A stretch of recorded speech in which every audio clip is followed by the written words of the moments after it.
experiences that are radically different from our own. Jeff, you created a Catherine Dancer, female character, and obviously Amelia Sachs plays a bigger role in the Lincoln Rhyme. Yeah, one of the things I really love about this business is stepping into the shoes of other people, and as Lee was suggesting, it's a real challenge.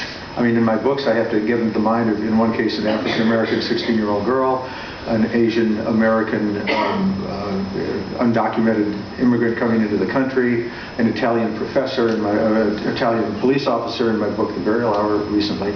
And it's quite a challenge, but I quite enjoy putting on those different clothes and different hats and things, and it can be difficult, and sometimes it doesn't quite work, but I certainly try hard, and it's enjoyable for me to become an actor in a way.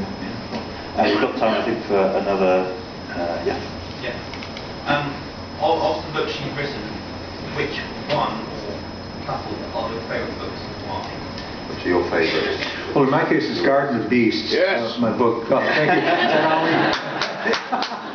It's a historical thriller set in Berlin in 1936, in which an American hitman is recruited by the Office of Naval Intelligence, which was the CIA, our CIA at the time, to come over and assassinate a man who was rearming Germany, a kind of a combination of Rader and Donitz and a fictional character, because I wanted you to guess until the very last minute whether he was assassinated or not. And it was, you know, my look at institutionalized evil. I started it after 9/11. It took me a long time to write, but I wanted to write about institutionalized evil, but not fundamentalist religious terrorism, which I find is simple-minded and just little children playing with weapons they shouldn't have. But Hitler was, whatever else we say, he was a genius, psychotic but a genius, and that's what I wanted to look at. So that's my. Is there any, when you do something so different from your usual stuff, is there any the publisher going, sure you should do that? No, they were very supportive of it. Now, I will say that was followed on with the Lincoln Rhyme book right away. So I'm very, like Lee said it far better than I could, but you folks are gods. I mean, the readers are gods to me. I'll do whatever you want. And I thought they would like Garden of Beasts, but I wanted to make sure that they had the pudding of Lincoln Rhyme right after the profit. Okay, you're all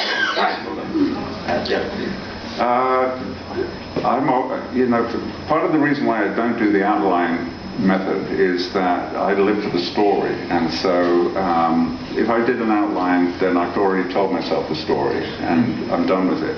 So my answer, which is my favorite book, is the next one. Partly because I'm hungry for it, partly because no book is ever as good as you hope it might be. You start out and you think, I just love that starting out. I love that. The first sentence, I love it. It's a unique. The first sentence is unique, in as much as it's the only sentence in the book that doesn't follow another sentence.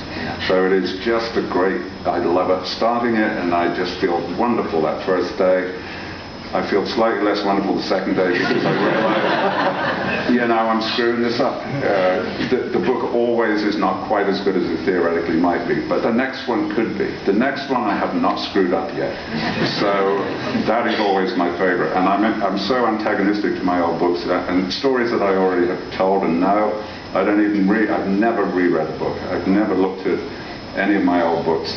In fact, I just got a short story that I did last year is going to be in a volume they call Best American Short Stories, which is like a compendium of selected short stories. And they just sent me the pages to check the page proof, and I couldn't be bothered to read them. I just hated the idea of reading something that I already knew, so I just said, yeah, that'll do. Presumably you can never write a screenplay of one of your own books.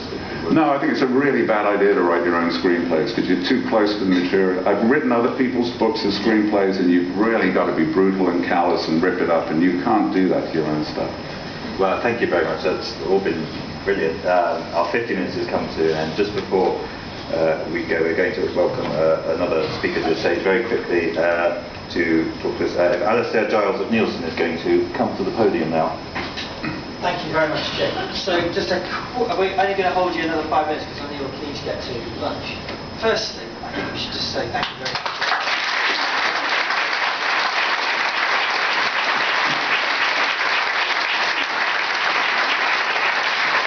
Thank you very much, guys. That was a fantastic, really fantastic little session there.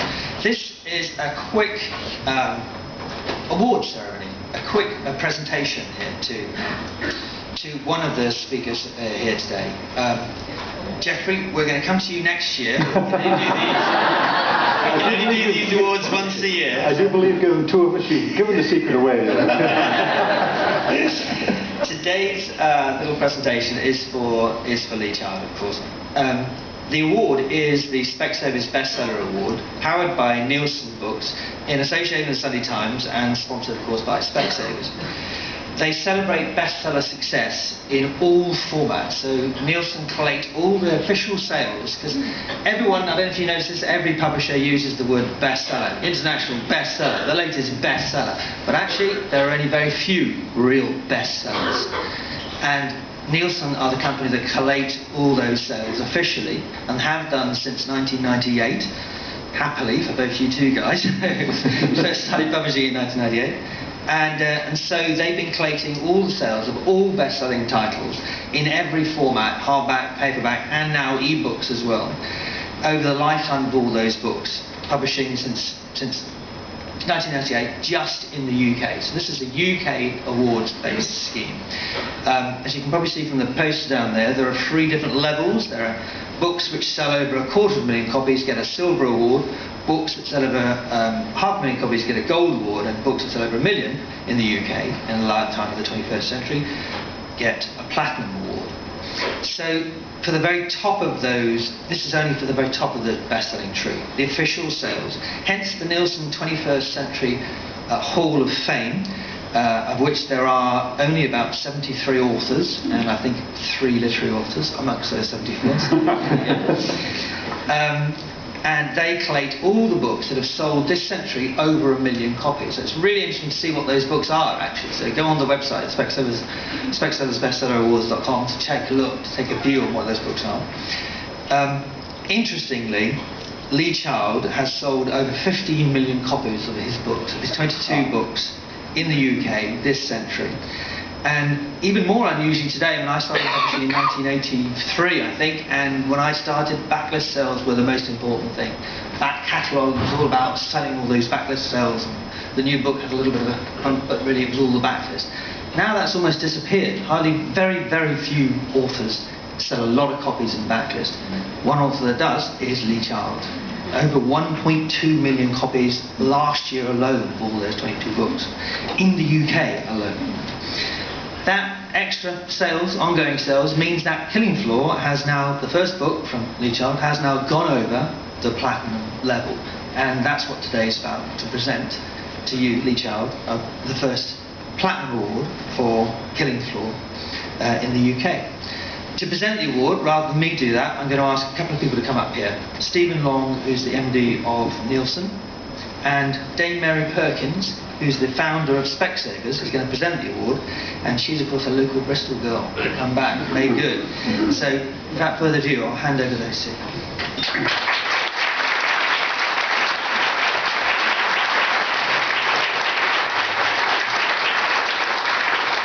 Right.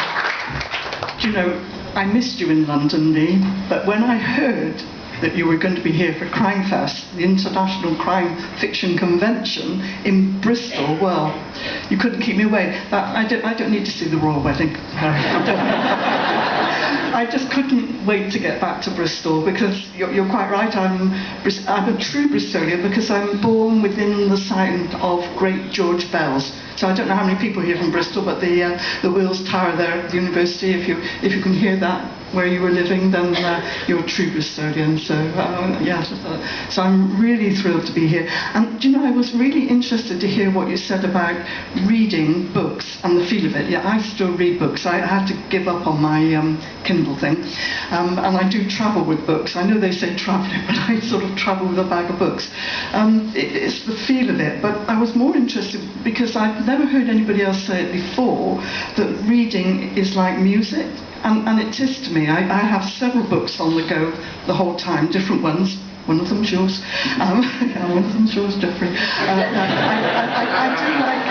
I like a different selection of books, depending on how I am at that moment. And it's like listening to different music, isn't it? You don't just listen to one type of music. So I was quite interested. I'd never heard anybody say that before, so I thought I was a bit weird. I now know